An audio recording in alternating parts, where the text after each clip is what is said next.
Imagine a war where no bullets are fired, but the whole world holds its breath.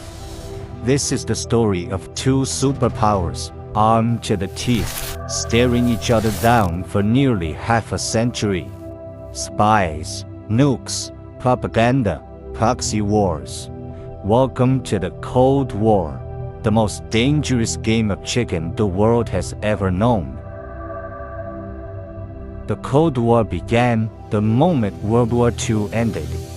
Germany was in ruins, Europe shattered, and two unlikely allies, the United States and the Soviet Union, stood victorious and suspicious. They had fought a common enemy, but shared very little else. At first, there were smiles and handshakes, but behind closed doors, mistrust. The US believed in capitalism and free markets. The Soviet Union, led by Joseph Stalin, believed in communism and state control. It was like two roommates trying to redecorate the same apartment with completely different blueprints. Germany became the first battleground. The country was split. Berlin, right in the heart of Soviet territory, was also divided. In 1948, Stalin tried to choke off West Berlin in the Berlin blockade, so the US responded with an airlift. Planes flying in food, fuel, and candy for almost a year. It was a humanitarian miracle and a political flex. The Cold War was officially on. In 1949, the Soviet Union tested its first atomic bomb.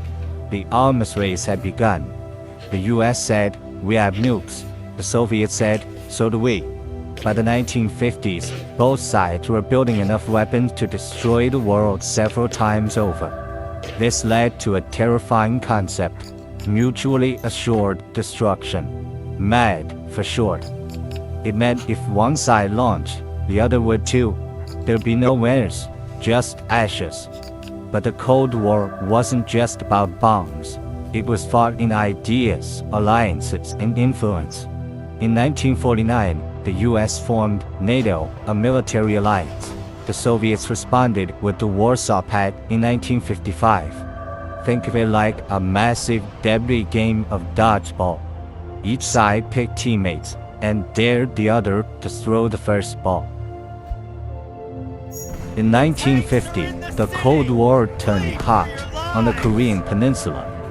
North Korea, backed by the Soviets and China, invaded the South. The US, under the United Nations, fought back.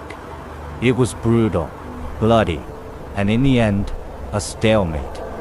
Millions died. The border barely moved, but a clear message was sent. The Cold War could turn deadly, fast. The 1960s brought tension and technology. Both sides turned to espionage. Spying became a high-stakes chess game.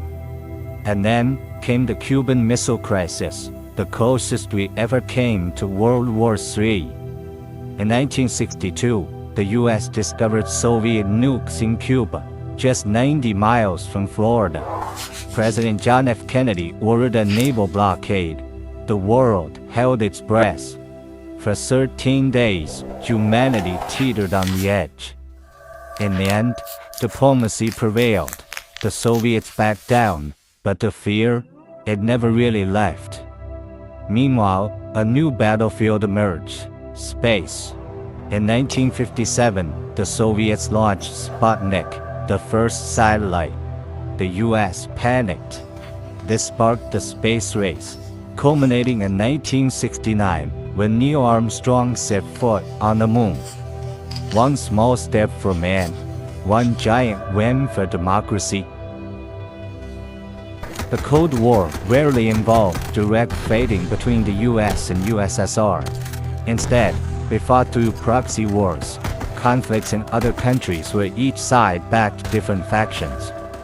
Vietnam, Angola, Afghanistan, Chile, Nicaragua. Each war had local roots, but Cold War powers turned them into battlegrounds of ideology. In Vietnam, the US tried to stop the spread of communism and failed. In Afghanistan, the US armed rebels to fight the Soviet invasion, rebels who would later form the Taliban. The Cold War wasn't clean, wasn't simple, and innocent people paid the price. By the 1980s, the cracks were showing. The Soviet economy was crumbling, the arms race was unsustainable, and a new leader, Mikhail Gorbachev, emerged. He introduced two key reforms: glasnost, openness, and perestroika, restructuring. But instead of fixing the system, the reforms revealed its flaws. Meanwhile, US President Ronald Reagan took a hardline stance, calling the USSR an evil empire, while also negotiating arms reduction. And then, in 1989, the Berlin Wall fell. East Germans flooded the West. Families were reunited, and the Iron Curtain began to lift. By 1991, the Soviet Union had collapsed. 15 republics declared independence. The red flag was lowered over the Kremlin. The Cold War was over, not with a bang, but with a quiet unraveling. So, what did it all mean? For nearly 50 years, the world lived under the threat of nuclear war. Borders were drawn, alliances formed, and millions lived in fear of the day the missiles might fly. Today, we still feel its echoes in geopolitics, in culture, even in technology. And while the Cold War ended, the question remains: what happens the next time the world divides in two?